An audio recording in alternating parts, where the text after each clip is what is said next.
Assalamualaikum warahmatullahi wabarakatuh. Bismillah, alhamdulillah, wassalatu wassalamu ala rasulillah, Sayyidina Muhammad ibni Abdillah, wa ala alihi wa ashabihi wa mawala, la hawla wa la quwwata illa billah. Rabbi syrah li sadri wa yassir li amri wahlul 'uqdatam min lisani yafqahu qawli. Saudara-saudaraku kaum muslimin wal muslimat yang berbahagia, alhamdulillah, kita bertemu kembali dalam kajian kitab Bidayatul Mujtahid wa Nihayatul Muqtasid karya Ibnu Rushd. Yang kedua adalah berkaitan dengan hukum membasuh kedua tangan. Ya, hukum membasuh kedua tangan. Minal ahkamih ikhtilafal fuqaha'u fi ghuslil yadi qabla idkhaliha fi ina'il wudu. Jadi para ulama berbeda pendapat tentang hukum membasuh kedua tangan sebelum memasukkannya ke dalam tempat air wudu. Nah, gitu. Jadi berbeda pendapat nih tentang masalah membasuh dulu. Jadi ghuslil yadi membasuh tangan sebelum idkhaliha memasukkan kedua tangannya fi ina'il wudu'i ke tempat air wudu atau ke kolam atau ke apa, ke ember misalnya. Padahaba kaumun ila annahu min sunanil wudu' bi itlaq. Maka sebagian kaum berpendapat bahwa ini adalah sunnah secara mutlak dalam wudu. Jadi sunnah wudu secara mutlak. Kemudian wa in tayaqqana taharatal yadi, walaupun dia yakin bahwa tangannya itu bersih, dan inilah wa huwa masyhur madhabin malikin wasyafi'in, wa huwa masyhuru madhabi malikin wasyafi'in. Jadi ini adalah mazhab yang masyhur. Artinya ini adalah pendapat yang masyhur, yang sudah sangat banyak orang mengikuti atau memahami sama seperti pemahaman ini, yaitu ini adalah mazhab Imam Malik dan Imam Syafi'i. Kemudian kelompok yang kedua berpendapat innahu mustahabbun lisyakun fi taharati yadihi. Nah, pendapat yang kedua adalah bahwa ini adalah mustahab, dianjurkan bagi orang yang ragu apakah tangannya bersih. Nah, jadi pendapat yang kedua begitu. Dia katakan bahwa mustahabun lisyakun. Jadi ini ada dianjurkan bagi orang yang ragu fi taharati yadihi, tentang kebersihan tangannya. Ini ragu nih, saya tangannya bersih apa kagak nih? Nah, ini mustahab, dianjurkan nih bagi orang yang ragu-ragu nih. Nah, wa huwa aidan marwiyun an Malik, dan ini adalah diriwayatkan oleh Imam Malik. Jadi Imam Malik mengatakan bahwa kalau memang masih ragu apakah bersih apa enggak tuh tangannya, dua tangannya, maka silakan saja kalian harus membasuh dulu kedua tangannya itu. Kemudian wakilun dikatakan pula, wakila dikatakan juga, inna ghuslal yadi wajibun alal mungtabihi minan naum, bahwa membasuh tangan adalah wajib bagi orang yang baru bangun dari tidur. Jadi baru bangun dari tidur itu wajib tuh. Jadi kalau orang mau bangun baru tidur, dia tidur dulu, maka dalam pendapat ini dia ketika orang itu akan berwudu wajib membasuh kedua tangannya. Jangan ujuk-ujuk masuk ke dalam tempat air lalu kemudian menjadi dia langsung berwudu. Itu dijelaskan sedemikian rupa. Kemudian wabihi qala Dawudu wa ashabu, dan dengan pendapat inilah Imam Dawud dan para sahabatnya meyakini berkaitan dengan masalah membasuh kedua tangan ketika hendak berwudu, gitu loh. Kemudian wa farraqa qaumun baina naumil laili wa naumin nahar, tetapi mereka berbeda di antara apakah tidur malam atau tidur siang. Jadi yang berbedanya adalah membedakan. Jadi sebagian kaum membedakan nih antara tidur malam atau tidur siang. Jadi tadi pendapat Abu Dawud, ashabuhu itu dikatakan sahabat atau bisa dikatakan muridnya juga. Maksudnya seperti itu. Jadi Imam Abu Dawud dan murid-muridnya berpendapat bahwa wajib membasuh kedua tangan sebelum berwudu, sebelum masukkan ke dalam tempat air, itu bagi orang yang baru bangun tidur. Tetapi ada kelompok, ada kaum yang membedakan antara tidur malam atau tidur siang. Fa'aujabu dzalika fi naumil lail wa lam yujibuhu fi naumin nahar. Jadi mereka mewajibkan bagi orang yang tidur malam dan tidak mewajibkannya bagi orang yang melakukan tidur siang. Wabihi qala Ahmad, dan inilah pendapat dari Imam Ahmad bin Hambal. Nah, itu ya bisa dijelaskan oleh kita tentang membasuh kedua tangan ketika hendak berwudu. Pendapat yang pertama mengatakan itu adalah wajib, mendekati sunnah mutlak maksudnya. Sunnah mutlak. Kalau berwudu itu harus membasuh dahulu kedua tangannya sebelum memasukkan tangannya ke dalam air. Nah, yang kedua berpendapat bahwa bagi orang yang ragu maka mustahab pun dianjurkan untuk membasuh. Gitu. Dan pendapat yang ketiga adalah bahwa bagi orang yang dia melakukan atau baru terbangun dari tidur malam, dari tidurnya, maka dia harus berwudu, harus membasuh terlebih dahulu kedua tangannya. Dan ada yang membedakan juga apabila dia tidur siang atau tidur malam. Maka apabila orang itu adalah terbangun dari tidur malam, maka wajib kalimatnya, wajib dia membasuh kedua tangannya sebelum dia memasukkan tangannya untuk berwudu di dalam air gitu, atau untuk mencelup ya. Kemudian kalau itu adalah dia tidurnya tidur siang, maka tidak perlu atau tidak wajib untuk dia membasuh kedua tangannya sebelum dia memasukkan air atau memasukkan tangannya ke dalam air untuk berwudu. Kemudian dikatakan, fatahassala fi dzalika arba'atu aqwalin. Nah, jadi ringkasnya dalam masalah ini ada 4 pendapat. Nah, ini diringkas nih oleh Ibnu Rushd. Beliau meringkas tentang pendapat-pendapat yang tadi itu.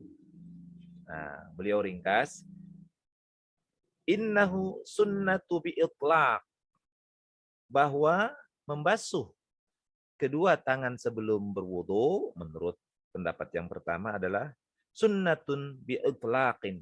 Dia adalah sunnah secara mutlak. Wa kaulun, nah, kaul yang kedua adalah innahu istihbabun lisyaqi. Nah, ia adalah istihbab maksudnya.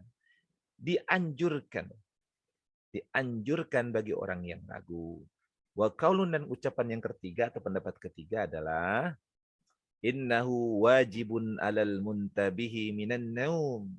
Dia adalah wajib bagi orang yang baru bangun dari tidur.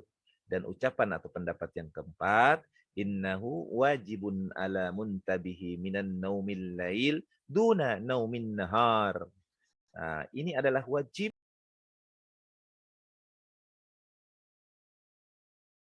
Perbedaan pendapat mereka adalah ikhtilafuhum fi mafhumi ats-tsabiti min hadisi Abi Hurairah annahu alaihi salatu wassalam qala.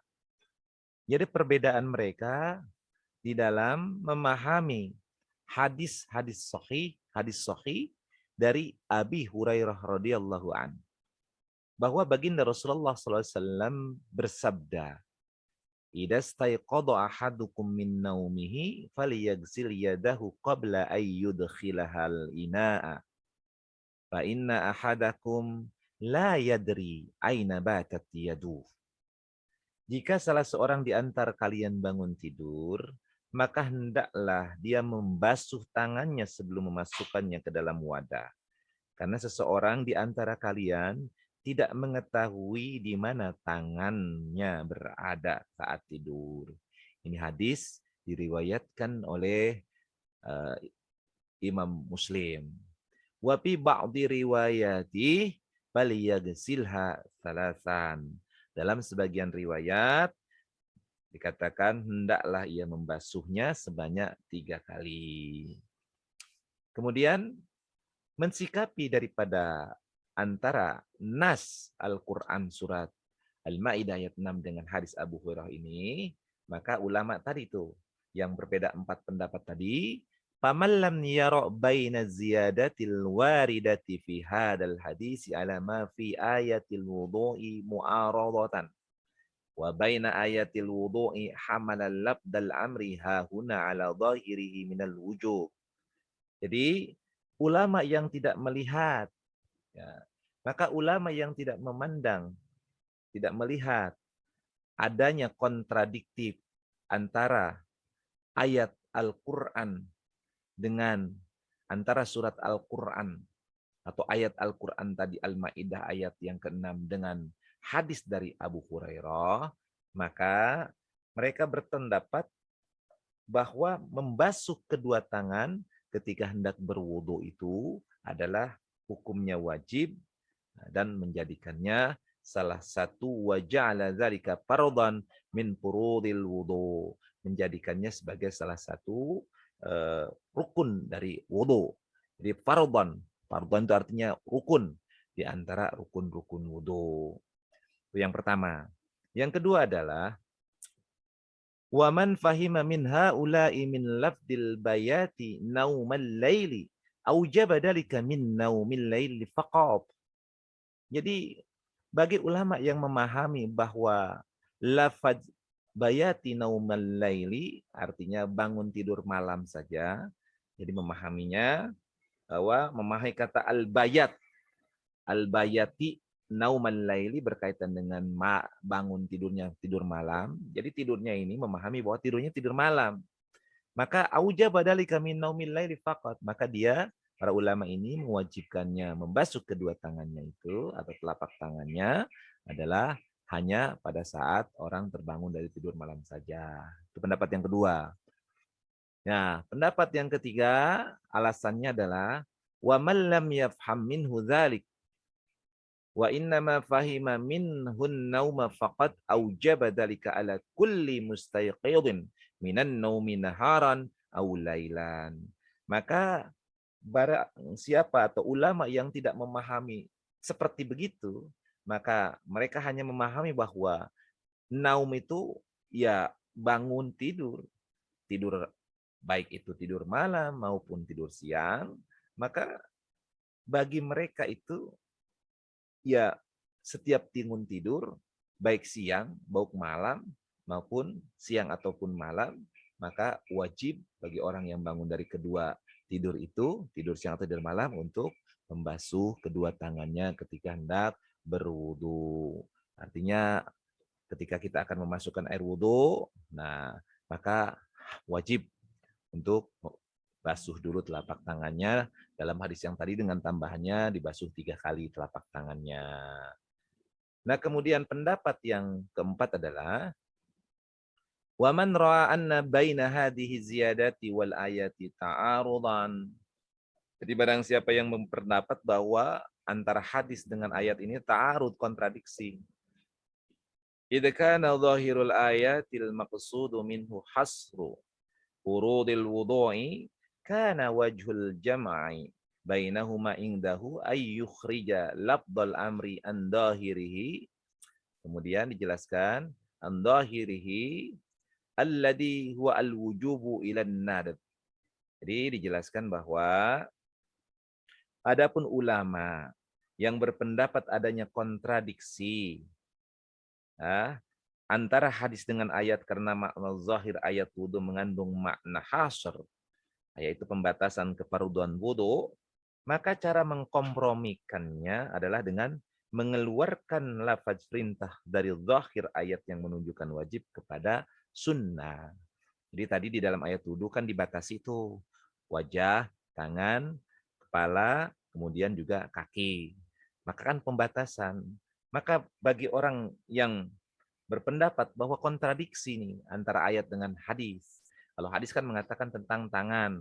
Tangan orang yang hendak melakukan wudhu, hendaknya dia diwajibkan untuk dia membasuh tangannya. Maka apabila menganggap ada kontradiksi, maka harus dikeluarkan. Dibatasi pembatasan tadi yang mengatakan wajib, maka dikeluarkan dari wajibnya menjadi sunnah. Nah ini pendapat yang keempat. Wa man ta'akkada indahu hadan nadbu limuthabaratihi alaihi salatu wassalam ala dzalik qala innahu min jinsin sunan min jinsis sunan wa man lam yata'akkad indahu hadan nadbu qala inna dzalika min jinsil mandubil mustahabbi.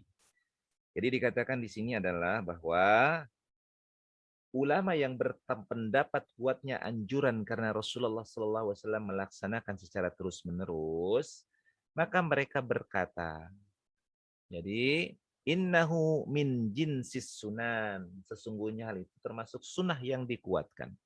Wa man lam yata'akkad indahu hadan nadamu qala. Nah, sedangkan orang yang tidak meyakini kuatnya anjuran, mereka berkata, sesungguhnya ini hanyalah sebatas mustahab, yaitu anjuran semata. Kemudian dijelaskan, wahwa wahaula'i ghuslul yadi indahum bihadihil hali idatu yuqinat taharatuha. Ani may yaqulu inna dzalika sunnah wa may yaqulu innahu nadamun. Jadi semua ini jika mereka yakin bahwa kedua tangannya bersih. Maksudnya bagi yang menyatakan sunnah maupun yang mengatakan bahwa dia adalah nadab. Ya. Kemudian wa man lam yafham min haula'i min hadal hadisi illati tujibu indahu ay yakuna min babil khas urida bihil am. Jadi dijelaskan kembali. Adapun ulama yang berpendapat tidak adanya alasan membawa hadis ini ke dalam lafaz khusus yang bermaksud umum, mereka berpendapat bahwa hadis ini khusus bagi orang yang bangun tidur, sementara orang yang menjadikan ragu sebagai ilat alasan hukum dapat memahaminya ke dalam lafaz khusus bermaksud umum. Mereka berpendapat bahwa hadis ini berlaku pula bagi orang yang ragu, karena orang yang ragu memiliki kedudukan sama dengan orang tidur. Kalimatnya begitu tuh. Jadi wa man lam yafham min haula'i min hadzal hadisi illati tujibu indahu ay yakuna min babil khas urida bihil am. Bagi ulama yang berpendapat tidak ada alasan membawa hadis ini ke dalam hadis atau ke dalam lafaz khusus bermaksud umum gitu. Kemudian kana dzalika indahu manduban lil mustayqidhi minan naumi faqat. Mereka berpendapat bahwa hadis ini khusus bagi orang yang bangun tidur. Ya. Jadi ulama yang berpendapat tidak adanya alasan membawa hadis ini ke dalam lafaz khusus. Jadi ulama berpendapat enggak ada alasan bahwa hadis ini membawa pembatasan kepada lafaz khusus yang bermaksud umum. Jadi maksudnya ini khusus ya khusus, bukan ucapan yang khusus, maksud khusus, tapi umum. Tetapi khusus saja. Khusus bahwa seseorang itu ketika akan berwudu, maka dia harus membasuh telapak tangannya. Nah, bagi orang-orang yang tadi, yang pendapat yang keempat tadi, yang berkaitan dengan masalah bangun tidur, tidurnya apakah dia malam atau siang, maka kemudian dijelaskan bagi mereka yang memahami bahwa ya tidak ada alasan membawa hadis ini ke dalam lafaz yang khusus yang bermaksud umum, nggak ada alasan. Jadi ya ini nggak ada alasan membawa hadis ini ke dalam lafaz yang khusus yang bermaksud umum. Hadis ini ya umum gitu kan. Mereka berpendapat bahwa hadis ini sebagai orang yang bangun tidur. Jadi mereka berpendapat ya ini untuk hadis yang bangun tidur. Sementara orang yang menjadikan ragu sebagai ilat alasan hukum dan memahaminya ke dalam lafaz khusus bermaksud umum, mereka berpendapat bahwa hadis ini berlaku pula bagi orang yang ragu. karena orang ragu memiliki kedudukan sama dengan orang yang tidur. Jadi tadi kan ada yang berpendapat tentang orang yang ragu bahwa dia ini sudah bersih atau kotor tangannya, maka wajib dia berwudu, wajib dia membasuh telapak tangannya. Ya, karena diidentikan atau dikiaskan dengan orang yang bangun tidur. Jadi orang ragu itu seperti orang bangun tidur dalam pendapat ini. Ya, jadi kedudukannya sama dengan orang yang bangun tidur. Itu pendapat. Kemudian nampaknya hadis ini tidak bermaksud membatasi, tidak memaksud membahas hukum membasuh telapak tangan saat berwudu, akan tetapi membahas air yang digunakan dalam berwudu jika diserapkan dalam keadaan suci. Jadi hadis yang di atas tadi tidak bermaksud membahas hukum membasuh telapak tangan saat berwudu. Jadi kita lihat hadis yang di atas tadi, ya, tidak bermaksud membahas hukum membasuh telapak tangan saat berwudu, akan tetapi membahas air yang digunakan dalam berwudu jika disyaratkan dalam keadaan suci. Nah, kemudian adapun riwayat yang dinukil bahwa Rasulullah SAW sering membasuh kedua telapak tangannya sebelum memasukkannya ke dalam wadah air, bisa saja dipahami bahwa membasuh kedua telapak tangan di awal merupakan tata cara dalam berwudu. Bisa pula membahas hukum air, maksudnya agar tidak terkena najis atau tidak ada keraguan di dalamnya ketika dia menyatakan bahwa keraguan itu memiliki pengaruh hukum. Jadi ini nih, Ibnu Rus menjelaskan kepada kita bahwa ada beberapa pendapat berkaitan dengan hadis atau tata cara membasuh telapak tangan. Nah, dalil tentang membasuh telapak tangan itu adalah firman Allah dalam surat Al-Maidah ayat 6. Ya ayyuhalladzina amanu idza qumtum ilas shalah faghsilu wujuhakum wa aydiyakum ilal marafiq wamsahu biru'usikum wa arjulakum ilal ka'bain. Jadi jelas begitu gamblang ayat Al-Qur'an menyatakan hal itu. Kemudian ternyata para ulama, para ahli berpendapat, ada 4 pendapat ternyata di sini, ada 3 pendapat, ada 4 pendapat yang sudah masyhur tadi. Menyatakan sunnah secara mutlak, dianjurkan bagi yang ragu, kemudian wajib bagi yang baru bangun tidur, kemudian wajib bagi yang baru bangun tidur malam, dan tidak wajib untuk orang yang bangun tidur siang. Adapun sabab dari 4 perbedaan tadi itu adalah pemahaman antara Al-Quran dengan hadis. Yang pertama ada yang menyatakan bahwa ulama yang menyatakan bahwa tidak ada kontradiksi antara Al-Quran dengan hadis, ya, dia memahami perintah untuk membasuh tangan dalam hadis ini adalah wajib dan menjadikannya sebagai salah satu rukun wudhu. Ada 4 pendapat tentang masalah membasuh kedua tangan ketika hendak memasukkan kedua tangan ke dalam wadah tempat air berwudu. Pendapat yang pertama menyatakan bahwa sunnah secara mutlak. Jadi sunnah secara mutlak.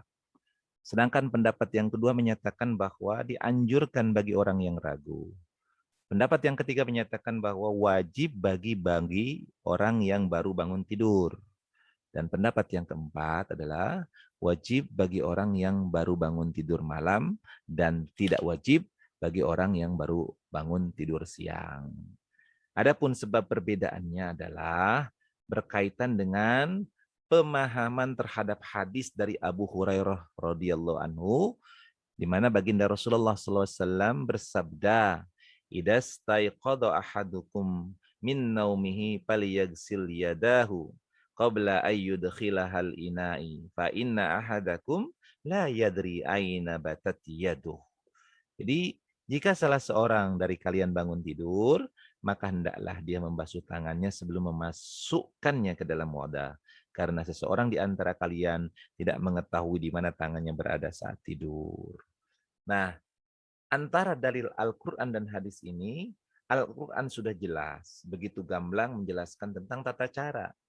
Ya, tetapi kemudian ada hadis, karena hadis ini adalah bayanul Quran, menjelaskan tentang Al-Quran secara lebih spesifik lagi.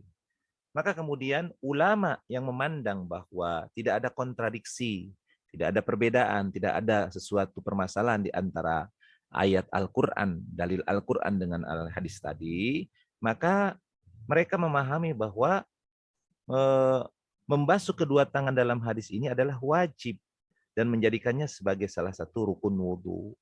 Kalimatnya begitu. Yang pertama tuh.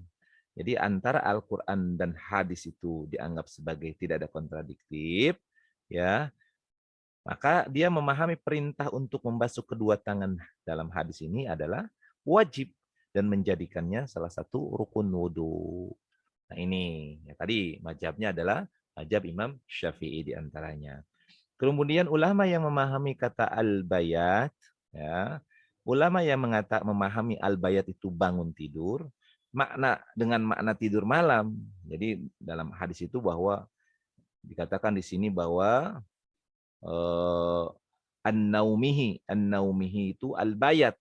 Idza staiqadha ahadukum minan naum falyaghsil yadahu qabla ayyudkhilaha al-ina'a. Jadi yang dipahami dari an-naumihi, al-bayat itu maka dipahami sebagai tidur malam oleh kelompok ini. Maka mereka berpendapat kewajiban itu hanya berlaku untuk tidur malam saja. Ya. Sementara ulama yang berpendapat bahwa lafaz tersebut bersifat umum, jadi an-naum, baik itu dia naumul laili au nahari, baik itu dia tidur malam atau tidur siang, maka mereka menjelaskan kewajiban membasuh tangan berlaku untuk setiap bangun tidur, baik tidur malam maupun tidur siang. Nih ada 3 pendapat. Kemudian adapun ulama yang berpendapat bahwa adanya kontradiksi antara ayat Al-Qur'an dengan hadis, antara hadis dengan ayat Al-Qur'an, ya, antara karena makna dohir ayat wudhu mengandung makna hasr. Jadi di dalam ayat wudhu itu pembatasan, ya. Idza qumtum ila shalat fagsilu wujuhakum wa aydiyakum ilal marafaq famsahu ru'usakum wa arjulakum ilal ka'bain. Nah, ini pembatasan namanya al-hasyr. Maka cara mengkompromikannya adalah dengan mengeluarkan lafaz perintah zari zahir ayat yang menunjukkan wajib kepada sunnah. Jadi kalau yang dalam Al-Quran itu adalah wajib, kemudian karena ada kontradiktif, karena ada pembatasan, tidak disebutkan pembatasan-pembatasannya, apakah dia berkaitan dengan masalah tidur, bangun tidur, karena hadis tadi kan sudah jelas, astaiqodho, artinya seorang bangun tidur, bangun dari tertidur, itu kan pembatasan. Kalau yang ayat Al-Quran kan berkaitan dengan orang yang hendak melaksanakan sholat. Nah, dalam hadisnya adalah orang yang apabila tertidur, bangun dari tidur. Nah, ya, maka kemudian pendapat ini adalah mengkompromikannya dengan mengeluarkan lafaz dari zahir ayat yang menunjukkan wajib kepada sunnah. Ulama yang berpendapat kuatnya anjuran karena Rasulullah melakukannya secara terus-menerus, mereka berkata, sesungguhnya hal itu termasuk sunnah yang dikuatkan.